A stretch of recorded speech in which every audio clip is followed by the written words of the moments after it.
Today I'm watching and breaking down the cinematic language of character trailer for Skirk from Genshin Impact. If you enjoy our time together, make sure to check out my full Genshin Impact playlist with tons of character trailers, gameplay, and more. All right, here we go. Skirk. This view of the stars, it seems timeless. That was a great shot. I wish As if it could last forever. Ooh. But all it takes is an instant Time lapse. for everything to come crashing down. Really awesome intro here. I really like the image. I actually wish they held on this shot. I like how they highlight. I've talked about this in like so many Genshin videos at this point. The character pupils being different shapes, different symbols, and the kind of debate in the chat of what exactly it means for each character and the powers that they possess. It's a very cool conversation. But I like how they open on that, which highlights either way, no matter what the answer is, this is a special character, right? And then I love the shot of the whale. I actually wish they had held on this just a little bit longer because it's such a great composition. If we look at the composition of this image, look at this beautiful sweeping lines of the whale right here. And it's actually a leading line, as we call it in painting. If we look here, come down and it follows right into the character, which is the focal point because of that beautiful high contrast rim lighting on the hair. And it makes the character pop with that, the most contrast, the light and the dark in the image. So it's really well done. We have the skewed axis of the horizon. It's just a really pleasing image with the aurora in the background and everything. I love it. It's on the screen for a very short amount of frames. Timeless. As if it could last forever. But all it takes is an instant for everything to come crashing down. And again, I really like the time lapse here. This shot is fantastically done. As if it could last. And it's really cool because it's actually showcasing a technique that a lot of filmmakers will use where you put the camera on a track, which is pre-programmed. It's a dolly that's pre-programmed to move across the screen and change angle. And it'll do that across like 3 hours or something. You can program it for as much time as you want. And they actually go as far as showing that dolly move, and of course the sped up wind on the trees and everything. It's really nice, and of course the sun in the sky. And I really like that, how we get the shadows playing across the screen and stuff. It's just showing that, you know, she's talking about eternity, she's talking about time. Probably someone who's been around a long time, as is the case in several Genshin characters. All it takes is an instant for everything to come crashing down. And what I like is, this is why I paused right here. I love this image of what seems to be like childhood building blocks, like we all played with in kindergarten or something. Everything comes crashing down in an instant. Even if this is an immortal character, they were still a child at some point, it seems, clearly. They still had a childhood like all of us, even if they just stayed an adult for much longer. So really evocative imagery here. I'm curious what's going to happen. Yeah, great opening. And we have a lot of analogous color, almost completely analogous colors here besides the sunset, which is, of course, the purple and the blue, very similar colors on the chromatic circle, which are pleasing and relaxing to the eye, as opposed to huge contrasting harmonies, which can be beautiful. The only choice in a different way is to forge ahead. And man, what a cool metaphor, right? She touches this. Forging ahead by looking back is the idea here that I'm getting with this metaphor. She touches the childhood building block, her past, her memory. Maybe it's something very difficult for her to look into. A mirror reflects and cracks. So it's like something from her childhood is going to be the key here to moving forward, even though it's going to hurt perhaps. And wow, what a cool image. Ooh, the music. There she was as a child, yeah. I love this very 90s anime music. Really nice choreography here. You survive. You endure. Wow. You evolve. Oh, this looks like a Sailor Moon transformation. Dual blades now.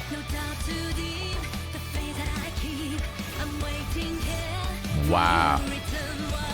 And there's that image once again. So before I forget, there's so much. I want to just say things as I think of them here.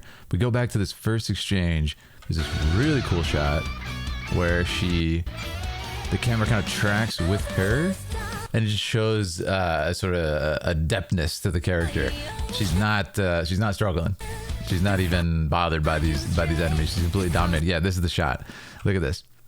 A classic kind of like have the character look at the enemy's weapon just nonchalantly, completely in control here. And the camera actually is kind of attached to her. Again, a lot of filmmakers use this rig where it'll attach to the performer's face as they look around and stuff. And you may have seen it in Requiem for a Dream or some other projects. It gives this really disorienting kind of like dream-like weird perspective where it's like they almost can't escape. But in this case, it's being used to showcase this kind of nonchalantness, and just she's just relaxing, falling back through the ground because she has some extreme control, like of portals and stuff. It's an awesome power. You survive. You endure. And she's transforming. It's kind of a cool idea. She like goes into a different space, a different sort of void to transform. That's fun.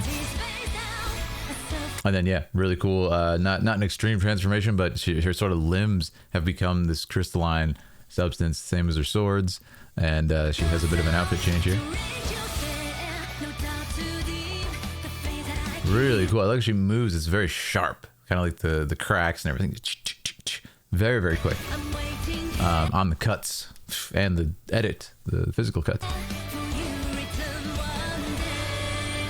And there's the image of the blocks again. Oh man, this whale imagery. So in the beginning, we had this beautiful whale being like kind of imagined with her, and now we have the bones of a whale as her childhood self floats, whereas the adult, it was alive. Oh boy, there's a lot to unpack here. This is how she got this power, maybe? What's interesting is in the adult and the child instances here, we have extreme loneliness. There's nobody there. Even to the point where she was a child, the whale was bones, right? So it makes you wonder what's going on here. Did the whale pass away? And then maybe the whale represents a greater idea. But in the case of the adult, she's kind of holding on to that as maybe a comfort. And there she is. We're seeing it built, this structure.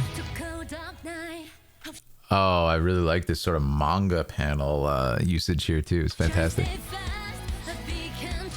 It's denoting that there was a cutoff in that panel and she can't go back, which is significant.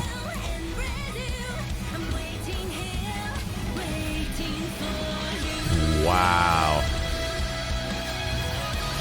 Oh, that's incredible. The guitar is very fantastic.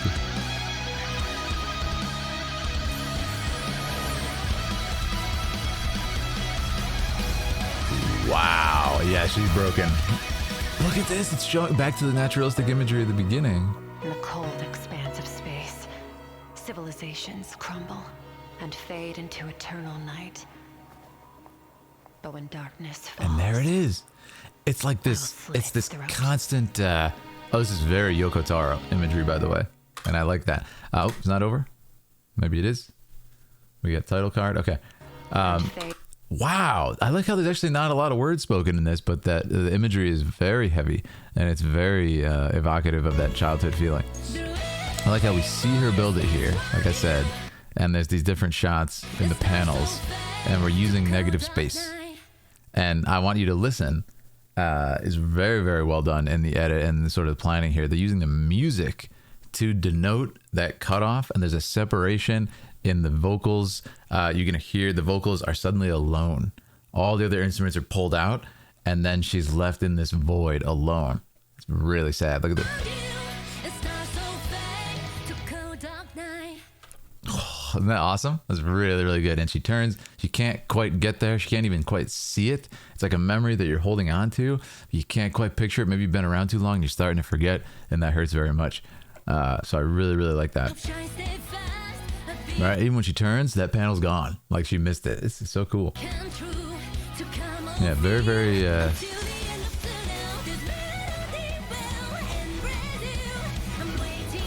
It's like she was able to maybe access that power. I love that kind of tearing through the sky and it's cracking as she goes. It's very cool. Yeah, fantastic.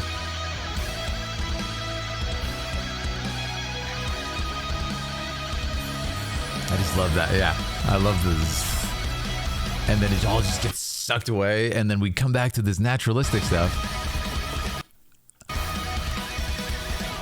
Very beautiful images too, like this sort of painterly. I love how a lot of it's out of focus, right? We're seeing like the petals, and a lot of it is just light blooms, which is where light kind of comes into the lens and distorts it a little bit. But you get these beautiful light blooms, bokeh, and it's just abstract at that point, yeah.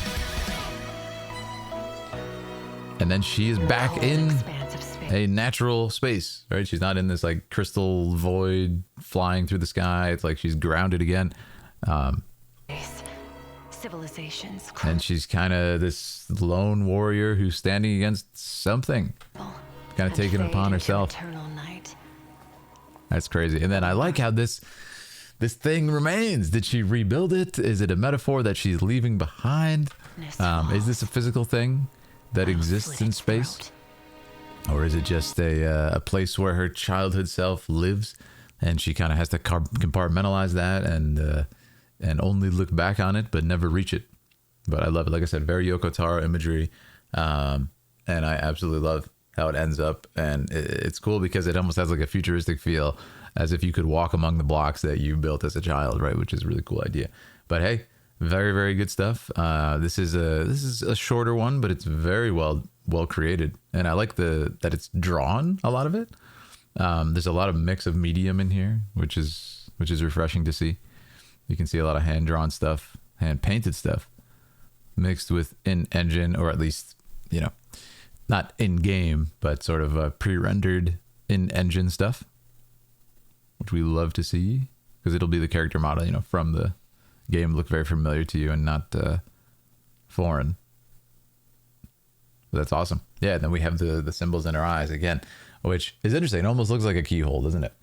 Which makes you think about like kind of accessing that door that's been closed forever. But yeah, I very much enjoyed it. So anyways, that's my thoughts on it. If, like I said, check out my full Genshin Impact playlist if you're just new to the channel and want to watch more, and we'd be happy to have you. So until then, thank you guys. Make sure to sub too if you want to stick around for all the other fun that we have, and hop in Discord if you want to chat. Have a lovely day, everybody.